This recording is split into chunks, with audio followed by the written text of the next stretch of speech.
Welcome to this edition of the Million Dollar Mastermind Podcast. This is where we pick the brains of high achievers from all walks of life and get their hard-earned, real-world insights on winning. I'm your host, Larry Weidel.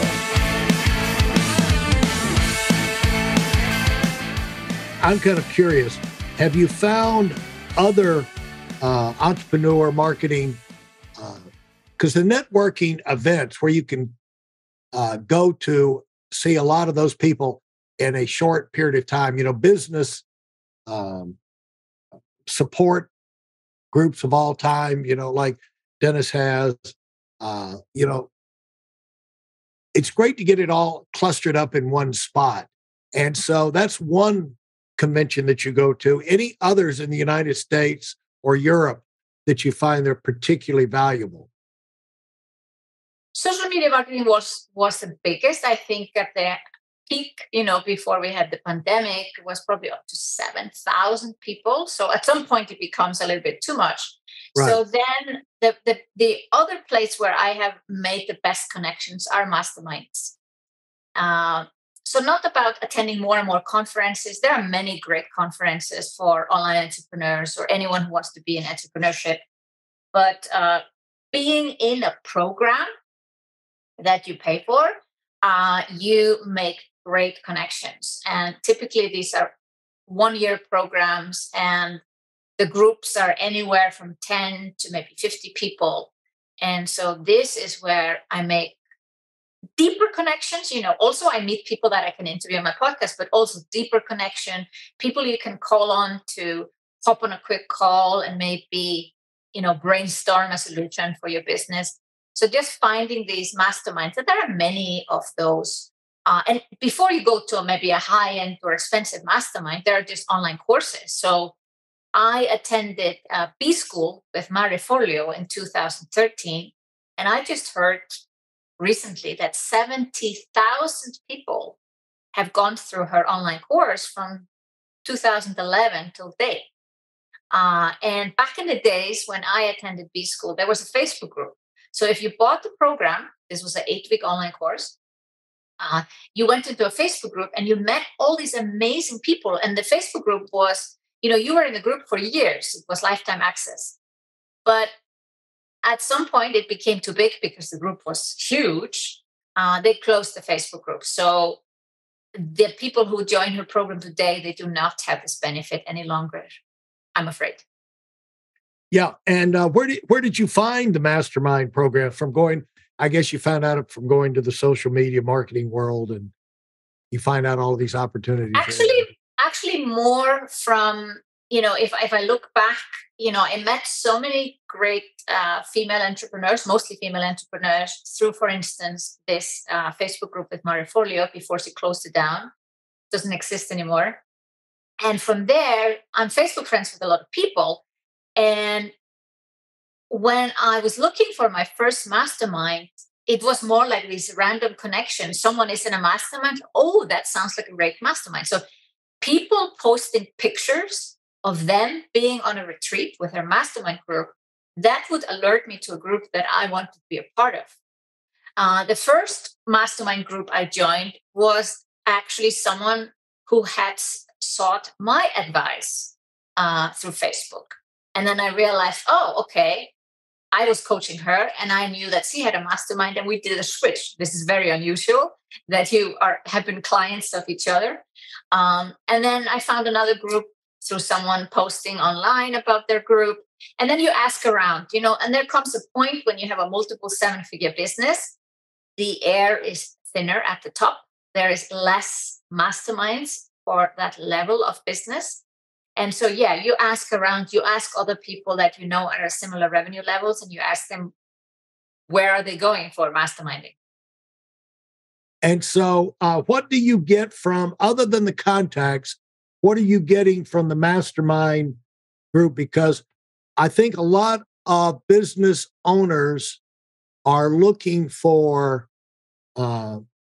things that can cause them to catapult up the charts. They're working hard.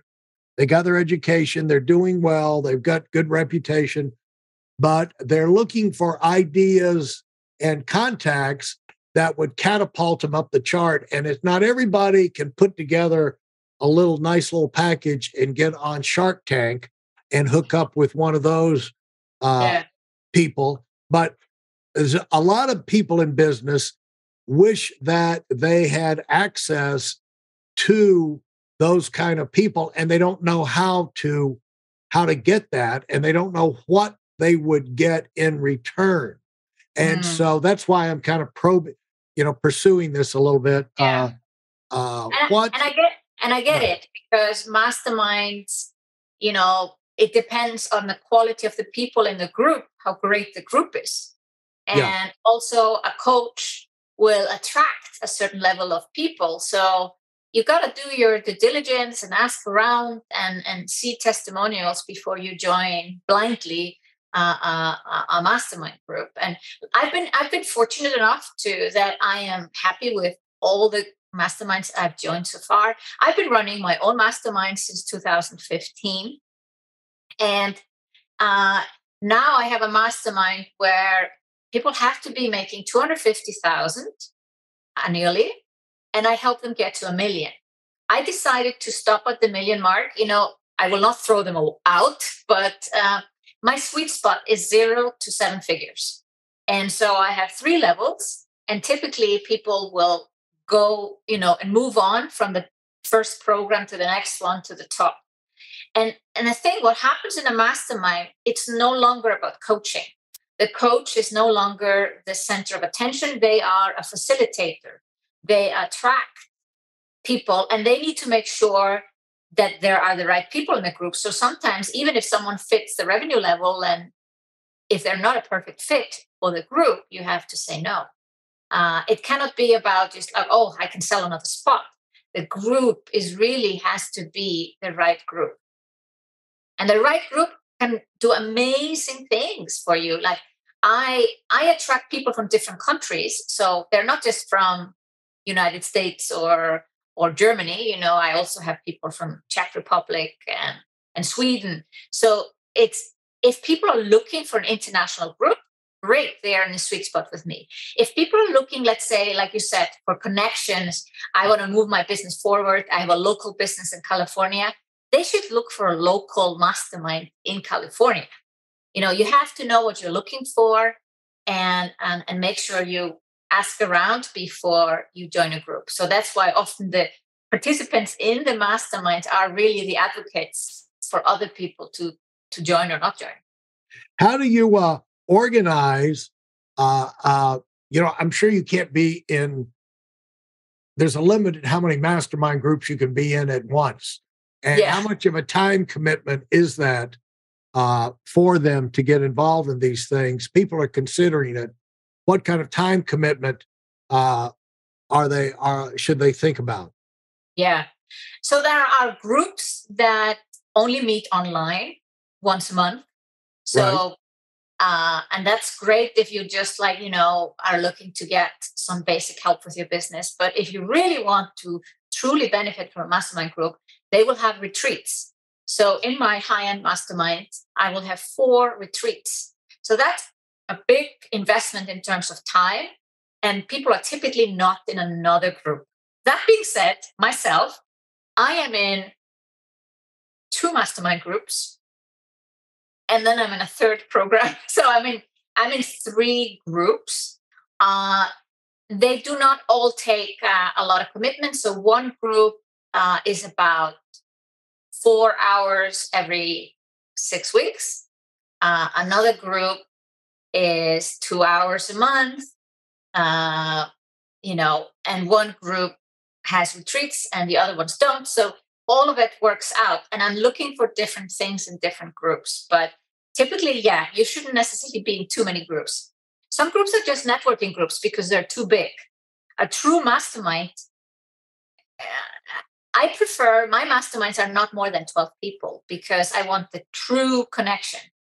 I've been in masterminds that are 25 people. I don't get really to know everyone closely when the group is big. And then there are some people that call their group a mastermind and it's 50 people. And I'm like, that's not a mastermind. That is a networking group. Right. Now, talk about how, what do you get from it? I mean, what do people get from yours? And then what do you get from these others? Because it's like, at some point, you got to feel like you kind of know the game, And so, Yeah, and also doing one keeps you fresh, And so, absolutely. in a teacher's uh, learning situation, the teacher learns. So, Yeah. uh, but now you're going on and doing, so you've got to be getting something. I'm just wanting to get specific about this because we don't it's things that we don't get specific uh, enough about on this podcast. So Yeah. I'm using you Great. to nail it Great down. topic. I love masterminds. I've been running masterminds, as I said, for 8 years. I've run all sizes of groups. I've had them 3 months and 6 months and 9 months and 12 months. And then I've masterminds that, I charged way too little when I started out, and now I've reached a level where my top tier mastermind, it's a 50K investment. This is not for the faint of heart. You need to have that's a year. That's 50K a that's year. 1 year, Yeah. and it includes retreats. So, and I am the one running it, so it's my time, and I cannot charge less for it because it's my time.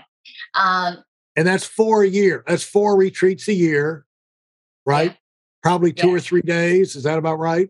Yeah, it's like it's 3 days. Yeah, It's 3 days, and they have to pay their travel and lodging and all of that. One of them is fully included and is a 6-day retreat in Iceland. Ah, Yeah, because I have to show people my home country. I cannot not show them my home country. I'm so proud to be from Iceland. yeah. Yeah. Well, now what, let's just say you get your group in there. There's very few people I could tolerate for 1 day, much less 3 days, much less 6. I've got a friend that I invited back when the last time I played golf in a guest member tournament out here at the golf club. I invited him down and I said, "You got invited because you're one of the few people I could ride around in a golf cart with for 2 days in a row and not pull my hair out, Yeah. And so, It is great friendships that get created, and of course, it's the burden is on me, the coach, to figure out, will this group fit together, and and with all these years that I've been doing this, I think I'm doing a pretty good job because we have about 60% renewal rate, which means people repeat. They go for another year because they see the value of the group, and they see the value not just being in a group facilitated by me and getting all the wisdom from me, but the group itself pulls them in to continue being on this journey together. So what do you do? I mean, here's what I'm just really confused by this, because entrepreneurs are loners, they're singular, they're, quirky, Yeah. and they got their own way of doing things, and they're weird.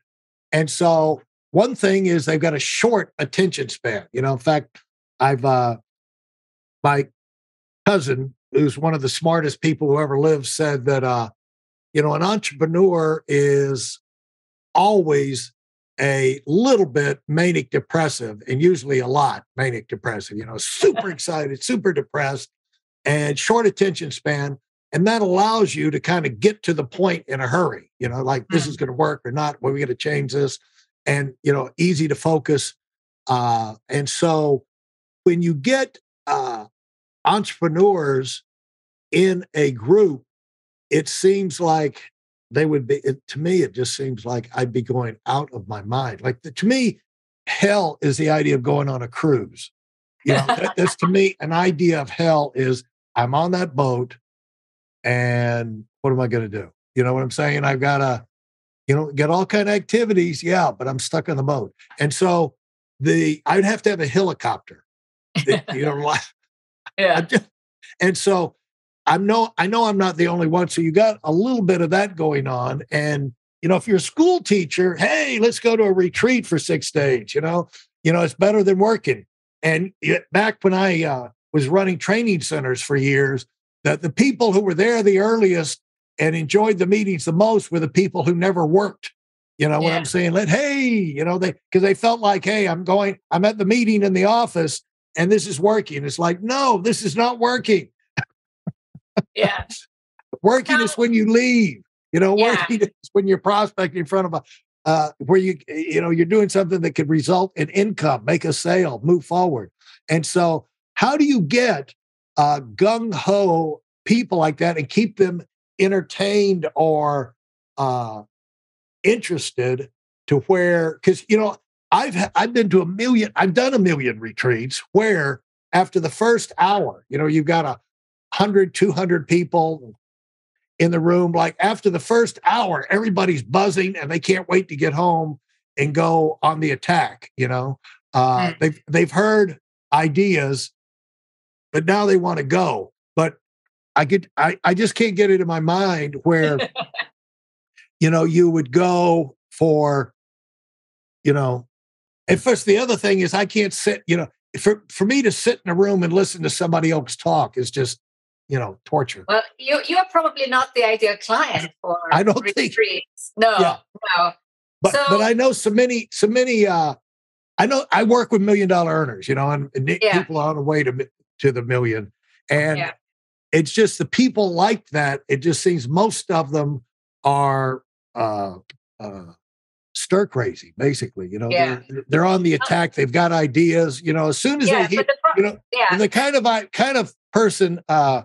Sigrun, where you tell, like you've done this, you have people that you could tell them 1,000 times what to do and they'll do it one time. You can tell them 1,000 ways how to do something and they'll do it one time. And then there's the other person, you tell them one time how to do something one way and they go do it 1,000 times. Those are the people. That's exactly the people that go into a high-end mastermind. Right. Explain to me the dynamics. True action takers. But the thing is, they are busy in their business. And so the retreat takes them out of their business. They can kind of look a little bit like the big picture versus the details. And they are so excited to learn from each other what is really working and actually work like on their business. So I have them do some exercises. Often it's like visioning and, learning how to lead a team and, scale up their business, scaling strategies, lead generation activities, creating new programs. And then because they know I am in masterminds too, I come often with like fresh insights, like, hey, I've just learned about this and that. Maybe it's a new tool or whatever. But the core thing that we really do at all retreats are hot seats. Each person has their hot seat and they come into the retreat like, I need an answer to this question. I really have been struggling with this in my business and I just need an answer to this. Now, they could just contact me and we could have a coaching call, but they want to get the brainstorming. They want ideas from everyone. And I just came back from a retreat in Australia. I flew all the way from Zurich, Switzerland, over Bangkok to Sydney, Australia. And I went to retreat and I had a question in my mind on my way, like, yes, this is what I want solved. And could I have it solved some other way? Possibly. But I went in with this question and boom, the answer was there. And I flew back and said, yes, this was worth my time. Thanks for listening to the $1 Million Mastermind. If you felt there were any valuable takeaways from this episode, please take a minute and leave us a 5-star review. Your feedback is important and really helps us get the word out to a wider audience. Remember, we have a valuable webinar that is absolutely free. Register for it right now at weidelonwinning.com. Thanks for listening.